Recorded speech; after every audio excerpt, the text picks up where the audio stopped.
سڵاو لێ بێ گوڵی من چۆنی هاتت قبول ئینشەڵڵا چاومی عەزیزەکەم چۆنە سەردانی فامیلی مۆڵت کردووە؟ وەڵایی وەک بیستم شتەکانی چاک و بەرندن بە خاتریەوە هاتم هەر لە هەولێر دانیشی؟ نەوەڵڵا لەکوێوە هاتووە؟ لە دیانەوە هاتووم لە دیالە؟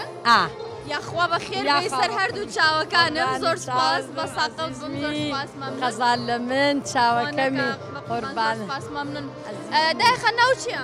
ناوم گەلاوێژە گەلاوێژ خان شتێکی خۆشم بۆ ناگێڕیتەوە لە حەیاتت لە ژیانت وەڵا لە ژیانمان ئێمە خۆشیمان نەدی نەماندی دنیایەکی زۆر ناخۆش بوو بۆ ئێمە بەشکم ئێوە خۆشی ببینن ئێمە خۆشی بینون ئێوەش خۆشی ببینین ئینشەڵڵا ئینشەڵڵا چاومانی بە قوربانن عەزیزم خوا بەخێر هاتیەوە کچی تۆیە؟ کچمە با بچمە لای بزانم ئەو چیم پێشکەشەکە چۆنی گوڵەکەم؟ باشی سلامەتی ئەحواڵەت قوربان چۆنە سەردانی فامیلی مۆڵ کردووە؟ وەڵا شتەکانی زۆر باشن کوالەتی لەسەرەیە زۆر سوودمەند بووم لێ باشە ڕۆژانە بەچێوە خەریکی؟ وەڵا ئیشی ماڵ و ڕەمەزان فعلەن چ پیشەی بخۆت؟ خەیاتم خەیاتی بۆ نزیکی جەژن ئەبینەوە جلی کوردی جوانە دووریوە چی ئەدووری تۆ؟ وەڵا زیاتر جلی کوردی بەڵێ بۆ ئەم جەژنە زۆر تەڵەبی لەسەرە؟ ئەرێ وەڵا زیادە لە حەد لەبەر نەورۆز ڕەمەزان بوو خەڵک نەچۆ دەرێ لەبەرەوە بۆ ڕەمەزانە زیاتر جێشەڵا لە شستاخ بێ ئیشی باش بکەیت مەمنونم سپاس سپاس تین و برسی ماندوو لەگەڵ ڕەمەزان وەڵا تونی ئەرە وەڵا هەندێک زەحمە دەتینوێتی برسێتێر باشترە بەرگەی ئەگری بەستینوێت وەڵا تونێتین ڕۆژبەرەک درێژە تونین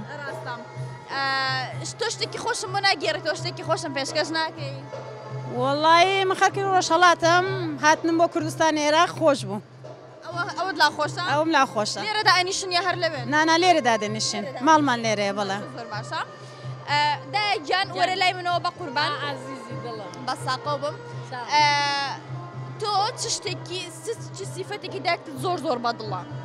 وەڵاهی زۆر خوێنشیرنا قسە خۆشە زۆر احترامی خەڵکی دەگرێ ڕێزم هەیە بۆی کە هاتم قسە لەگەڵ کەمتمدا قسەم بۆ کەوتی قسەی چی وتم هەر پرسیارێکی بەسیتەوە وتی یارە وەڵا بوونا ئەوەنە بە قشتی یەکسەر ڕازی بووم چاومی بە قوربانت بم کچەکەت عەفو قسە دەکرد گیان فەرموو چ سیفەتێکی کچەکەت زۆر زۆر بەدڵەتۆ؟ وەڵای هەمووین بەدڵە شکر کچی چاکە ئەخلاقی جوانە ئینشەڵڵا خوداش لێ ڕازی بێ لەگەڵ ئێوە ئینشەڵڵا عەزیزەکەم لێوەش هەر ڕازیم چاوەکەم خۆشحاڵ بووم عەزیزمی بە قوربان ئێوەش بەخێر بێن ئینشەڵڵا ڕۆژێکی خۆشتان بێ خدا حافیز بێ ئەی قسەتان بۆ بکەم باش باشە من پرسیارتان لێ ئەەکەم ئەگەر زانیتانە بنە خاوەن خەڵات باشە؟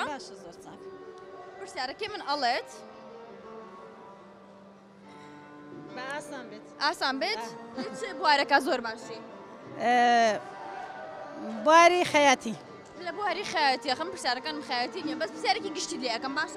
زۆر چاکە باش پرسیارەکەی من ئەڵێت سەرەتای سەرهەڵدانی گۆرانی کوردی بۆ کەی دەگەڕێتەوە؟ نازانم کۆنا با بۆت ئاسان بکەم سەردەمی بابلیەکان سەردەمی ئاشووریەکان سەردەمی زەردەشتی زەردەشتی زەردەشتی زەردەشتی نایگۆڕی نایگۆڕم نایگۆڕم دڵنیای دڵنیا ناوی تۆ چی بوو؟ نیشتیمان خاتو نیشتیمان وەڵامەکەت زۆر ڕاستە دەستەکان خۆش بێ سپاس دەکەم مەمنون تەشەکر دەکەم دایە جانە تۆ چ ئامۆژگاریەکەت هەیە بۆ ئێمە؟